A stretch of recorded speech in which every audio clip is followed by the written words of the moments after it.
And welcome back to the Murdy Creative Co podcast. I'm your host, Kyle and Murdy, and today's topic is And Then There Were Two.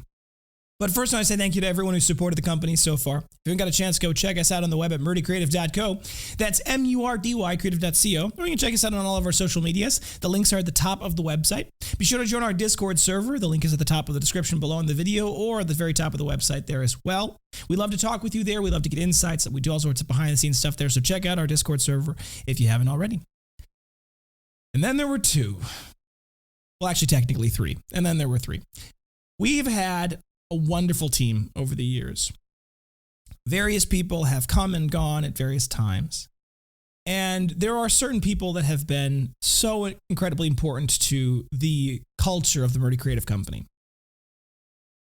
One of those people that you may or may not have spoken to either on the phone or by email is Melinda. Now, Melinda has been with the company now for over 3 years. She joined the company at the heart of COVID, right about the beginning of COVID. I think it was either March or April.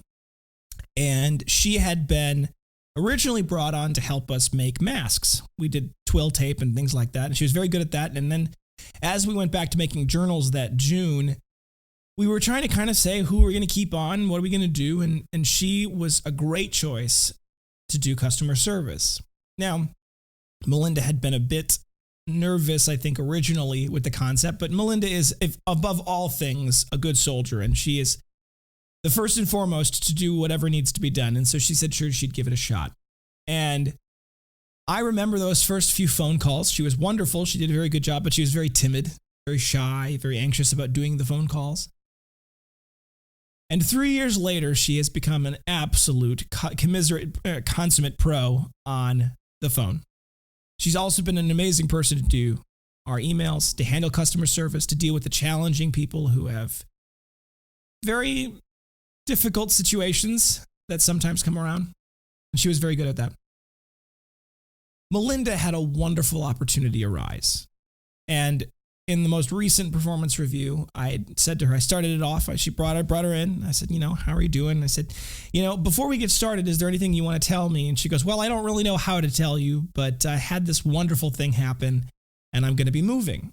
And the short answer is that she had a wonderful opportunity with her family in a house in North Carolina. And in light of today's housing markets and how challenging it is to get a nice house and at reasonable rates, it was an amazing opportunity that was too good to pass up. And I am glad for her. I'm glad that she had that opportunity. And so she departed the company this last week-ish. And it was a sad goodbye. Don't get me wrong. It was obviously, she's been such a critical part of the team. She was one of the first people to jump into the idea of we should get, she was very good at doing the photography. She wanted to push into the creative side of things. She's done a lot of great work with developing our emails. She was in charge of coming up with a lot of the email design and marketing campaigns in that regard. So she was a really vital part of the marketing and customer service things. And that's why she'd been promoted to the director of customer experience over the course of her time. And, when you're a small company of, at the time, 4 people, the titles can be a little bit interesting because you wear a lot of hats. Everybody wears lots of hats. And Melinda was no different. Melinda had a lot of production work that she did on top of everything else. She was often found in the cutting room or in the punching room or making things. And she was very good at that too. So I can't sing Melinda's praises high enough. Melinda, if you're listening, you did a wonderful job. We're all very happy that you were here and the time that we had with you. And obviously we wish you well in your endeavors in North Carolina. And she did depart the company. So for those of you who've gotten used to talking to Melinda, we've got a new person that's going to be answering the phones and doing emails. Her name's Anna. She's been with the company for almost as long as Melinda at this point. Maybe a little bit longer, actually. I can't remember exactly when Anna got brought on now that I'm saying that. But Anna is excellent. It's funny when we were talking about, well, do we hire someone new to cover Melinda's role? Or what do we do to kind of handle that? Anna was very much of, I know the company, I know the policies, I know the procedures, I know everything there is to know. I feel like I could serve the customers best in that role. And I think that she's absolutely right. She's been the director of our production for a while now, so I think for her to be in this role is going to be a great fit for her. She knows everything there is to know about the product and about the company, and I'm excited to have her there. But then there were 3. There's 3 of us in the company now. There's myself, there's Meryl, and there's Hannah. It's different. At our peak, which is normally Christmas time, so it's a little bit, there's some of those people that get Christmas time are seasonal. At our peak, it was probably 2 Christmases ago, maybe 3 Christmases ago. We had 9 people. So the company is smaller in that regard than it used to be. But you got to ask yourself, is it better to run a company of 9 people that isn't profitable or a company of 3 people that is? And, well, the short answer is, well, how long are you going to run it for? Because if you're going to run it with 9 people and not profitable, you don't get to run it for very long. And for us, that's very true. I don't know how I feel about that. I really don't. I like being the boss of 9 people. I like being the manager. I like being in charge of a big company with 9 people, right? I like the feeling that gives me, but it's not responsible. It's a vanity metric at heart to some extent to say, well, we're going to have a big team of people if we don't really need that big team, right? If you don't really have enough work for all those people, not only is it vanity to want to have a big team for the sake of having a big team, but it also is a really irresponsible use of the resources that we have, right? The money that we have is precious. It's difficult to get. And so it's better, I think, to have the smaller team that we have now. It does make it more challenging all around. There's no doubt about that. If you got a large team of people, it's easier for an individual to go on vacation. It's easier for an individual to take off. But at the same token, I think we shouldn't have any problems with that now with our current coverage because every single person in the company now has done every single aspect of this company. Everyone's done everything from running the punch press machine to dealing with the financial aspects of our QuickBooks, right? Everybody in the company, all 3 of us have done every part of the production process. We've done every part of customer service. We've done every part of marketing. So the ability for an individual to take vacation is a lot more reasonable because the other people, there's no lack of coverage. There's no shortage of knowledge when it comes to that. And in the end, all metrics besides profit are vanity, right?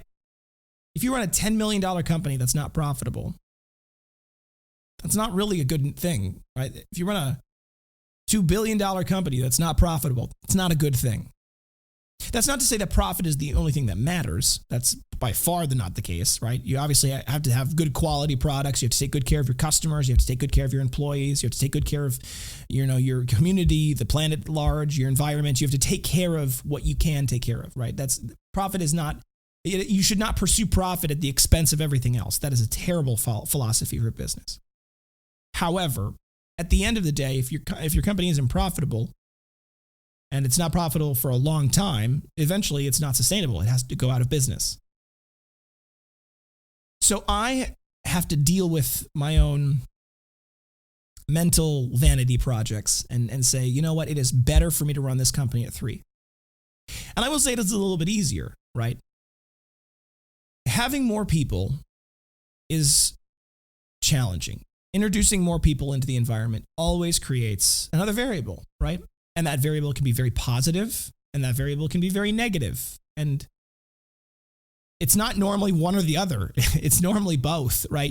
Anytime you bring a new individual into a workforce, into a workplace, it changes the dynamic. And there are times when that employee positively affects that dynamic, and then there are times when that employee negatively affects dynamic. And the more people you bring in, the more times that happens. A small team has its own problems because when you're in a small team, the individual weaknesses of the individual people from a personality-wise perspective and communication, and that it actually magnifies that because if you've got 3 people and one of them or 2 of them are bad at communicating, it's not great. If you've got 10 people and 1 or 2 of them are bad at communicating, it's a little bit less of a not great situation. But it's complicated. And we at the company, I've struggled with this for years about the idea of hiring friends because I've hired a lot of friends. It's been mostly friends. And it's not necessarily my friends that I've been hiring. It's friends of friends, right? It's people that have known each other from other employees, right? Now that friends of friends mentality is, I think, an okay thing. To some extent, it allows for a certain level of distance, right? It's not like I'm bringing someone I've known in for a very long time in. I have in the past, but it's not like that now. And so when you're looking to bring on new people and you're bringing on people that you know or that have some influence, you've known for a little while or somebody's known, you can get a gauge of how their personality might intermix with the other team members. And that's one of the challenges with hiring that is very difficult to surmount. I've had a debate with one of my good friends, my best friend actually, about the idea of using personality tests in the hiring process. He absolutely despises them.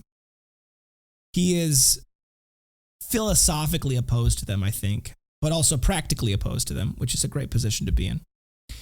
He thinks that they are a waste of time, that they don't paint a very accurate picture, and that they're being interpreted and read by people who are not properly trained to interpret or read them. And to be honest, he's probably right on all three accounts. However, as someone sitting on this side of the table, I can say that when you have to bring someone on, I don't know about other managers, but the thing I think about when I bring someone on is the fact that I might have to fire this person in the future. And I probably will eventually have to fire that person. Not that that's the case. I'm not looking forward to it. I don't want to do it, but I have to come to grips with the reality that when I'm bringing on someone new, when I'm hiring someone, I have to be prepared that that's something that might happen. And I don't want that to happen. In fact, I hate that. It's my least favorite part of the job is having to do that. And so I don't want to do it. And so I'm consciously, actively in the hiring process, trying to find someone who I won't have to do that with. But I only have a little bit of time with them. I only have a couple of hours at most to get to know them. So how do you bridge the gap of knowing that bringing on new people has an enormous amount of risk associated with their personalities and the ways they communicate and the ways that they view the world and see things?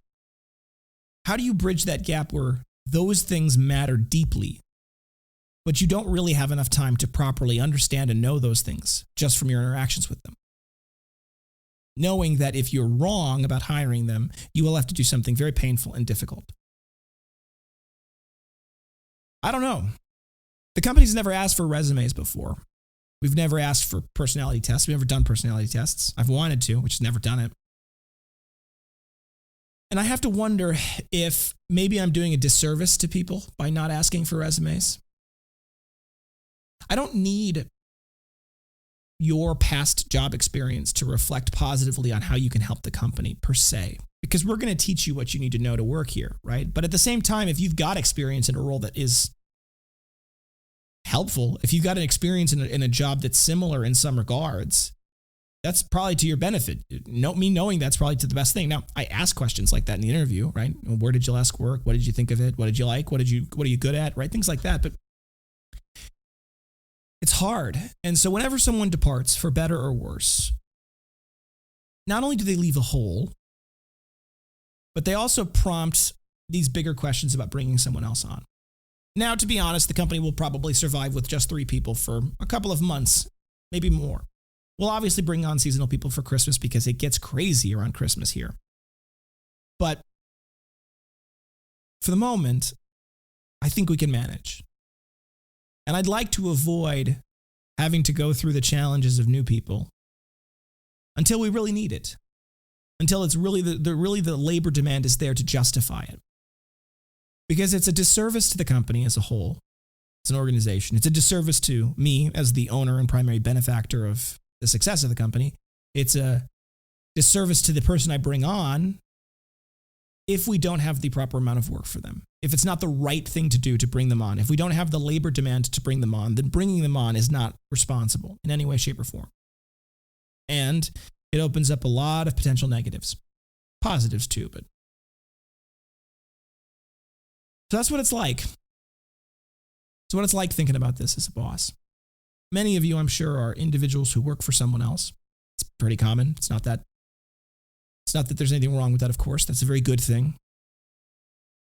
But I think sometimes it's a challenge to look at the other side of it, to see it from the boss's perspective when it comes to hiring and firing people, managing people. Because to be honest, from a personality perspective, a lot of what I do on any given day is manage interactions and manage personalities. And there's nothing wrong with that. That's a good thing. People bring a lot of things to the workplace with them. But it's something you have to think about. Ironically, there's an episode of The Office pretty early on, I think it's in season 2, where Michael, the manager, has to fire somebody.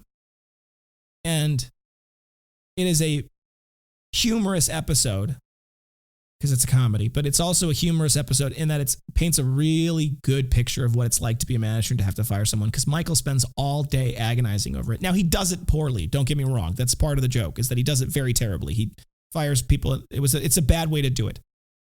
But ironically, it does a really good job of showing the emotional difficulty that it is to do that. And that potential and the emotional challenge that that potential brings is something that is always prevalent when you hire someone new.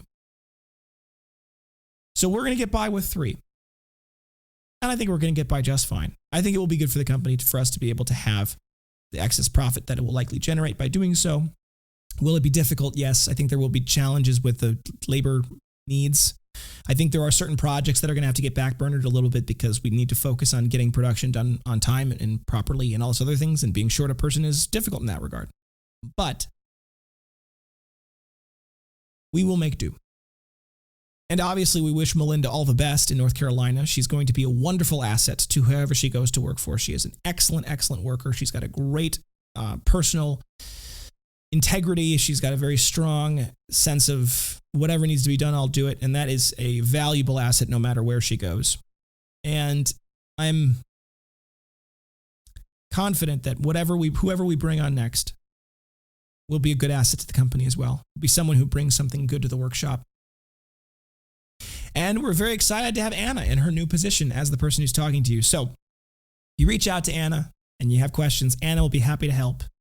Obviously, if there are questions that you feel were maybe confusing or you needed more help with, or there was something else, let us know. We love that transparency. We love talking back and forth with you.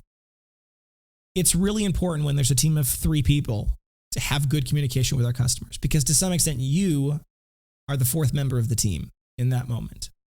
Because you as the customer are the one that provides more context for your purchase, that helps us in the manufacturing process make sure we do it right the first time.